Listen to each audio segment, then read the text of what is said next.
অধিবেশন তো স্বাভাবিক। নির্বাচনের ঠিক পরপরই যেহেতু এই অধিবেশনটি হচ্ছে, এখানে নির্বাচন পূর্ব যে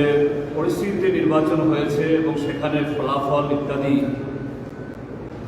যেভাবে এই তার মাধ্যমে নতুন সরকার বা দল বিরোধী দল গঠিত হয়েছে, এই বিষয়গুলি এই বিধানসভার আলোচনাতে আসবে এবং সেই জায়গায় নতুন সরকার অর্থাৎ কোনো নির্বাচিত হয়ে যারা এসছেন বা অন্য কোনো দলের হলেও তারা তাদের ভিশন আগামী 5 বছরের জন্য কি, এগুলি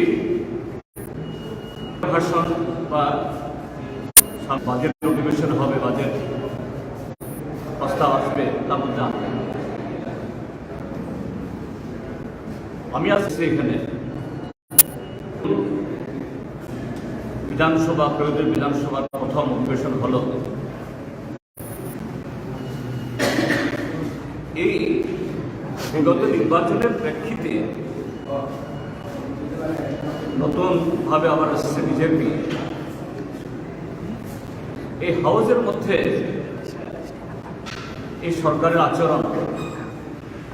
আগামী দিন তাদের কাজের লক্ষ্য বা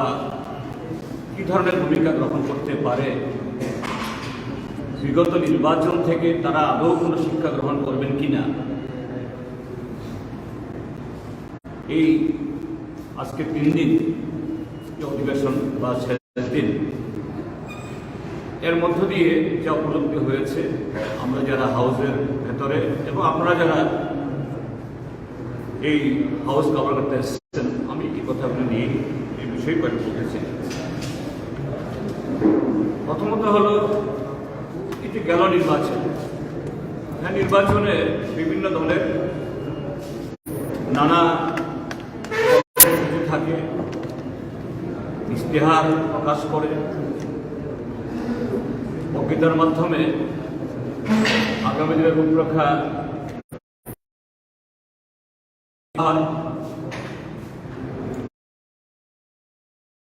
কিন্তু সবকিছুকে ছাপিয়ে বিগত নির্বাচনে ত্রিপুরাজ্যের যে প্রধানতম ইস্যু হয়েছিল এই নির্বাচনে, রাজ্যে গণতন্ত্র পুনরুদ্ধার করেছে, যে আইনের শাসন ফিরে আসুক, রাজ্যে গণতন্ত্র পুনরুদ্ধার হোক এবং এতে যে অন্তর তাকে ক্ষমতা থেকে হটানোর জন্য এই রাজ্যের সংখ্যাগরিষ্ঠ মানুষ চেয়েছিলেন এবং এটা হয়েছেও। অর্থাৎ ভোটের দিক থেকে 61% তারা শাসক জোটের বিরুদ্ধে ভোট দিয়েছেন, কিন্তু ভোটার পরাজিত করার সেই ইচ্ছা থাকলেও ভোট ভাগাভাগি এই ফলাফল ইতিমধ্যে সবারই জানা। আমার এটা ব্যাখ্যা করে দুজন এই 2 ঘন্টার মধ্যে কোনো একটা বিষয়